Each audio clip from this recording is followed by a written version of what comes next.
जरा हानेर साँझ टुना माछाको किमा पकाइहाल्यो गाइस के welcome back to my weight loss journey. It's me Vijay Chaudhary working in Qatar as a data entry operator. सधैँ चाहिँ बिहान अन्डा र चामल पकाएर ब्रेकफास्ट लन्च र प्रि वर्कआउट मिल प्याक गर्नतिर लागेँ र म एभ्री फुड वेट गरेर क्यालोरी र प्रोटिन ट्र्याक गरेर खाने गर्छु। मेरो ब्रेकफास्टको क्यालोरी 180 देखि 200सम्म हुन्छ भने प्रोटिन 10 to 15 ग्राम हुन्छ अनि लन्चको 500 देखि 600 ग्राम क्यालोरी हुन्छ भने 20 देखि 30 ग्राम प्रोटिन हुन्छ र pre workout meal 30 to 40 gram protein अनि 25 देखि 280 को बिचमा क्यालोरी राख्ने कोसिस गर्छु अनि स्न्याक र डिनर गरेर 550 देखि 600 ग्राम क्यालोरी र यसमा प्रोटिनको मात्रा धेरै हुन्छ। 60 देखि 70 ग्राम प्रोटिन इन्टेक गर्छु र अहिले होल डे 15 देखि 18 को बिचमा क्यालोरी इन्टेक गर्छु भने 130 देखि 150 ग्राम प्रोटिन इन्टेक गर्छु। यति भन्दै आज सोल्जरको वर्कआउट थियो अनि कार्डियो पनि थियो।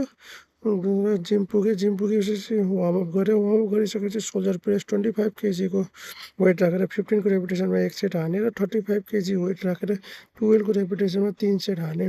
3 सेट हानिसकेपछि त्यसपछि रेस्ट गरेर स्मिथ मेसिनमा श्रग हाने। 30 केजी इच साइड राखेर 12 को रेपिटेसनमा 2 सेट हाने र त्यसपछि वेट बढाएँ। 40 केजी इच साइड राखेर 2 सेटको रेपिटेसन 12 को रेपिटेसनमा हाने। त्यसपछि पेक डेक फ्राईको रिभर्स सोल्जर प्रेस मेसिन थियो। 25 केजीको सेट राखेर 12 को रेपिटेसनमा 4 सेट हाने। त्यसपछि फ्रन्ट रेज 8 केजीको वेट लिएर 4 सेट हाने 12 को रेपिटेसनमा हाने।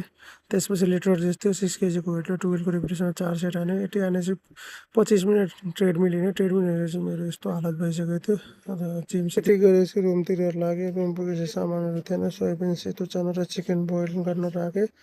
गाजर प्याज काट्नतिर लागेँ सलादको लागि र भोलि सब्जीको लागि। काटिसकेपछि मेरो चिकन र चनाहरू पनि बोइल भइसक्यो र त्यसपछि मार्केटतिर गएँ सामान किनेर आएपछि टुना माछाको किमा बनाएँ भोलि लन्चको लागि। बनाउँदा लास्टै गर्मी भइरहेको थियो र बनाइसकेपछि नुहाएर डिनर खानातिर लागेँ।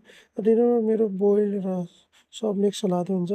यति गर्मी चाहिँ आजको मेरो भिडियो यति। Thank you guys for watching. See you tomorrow.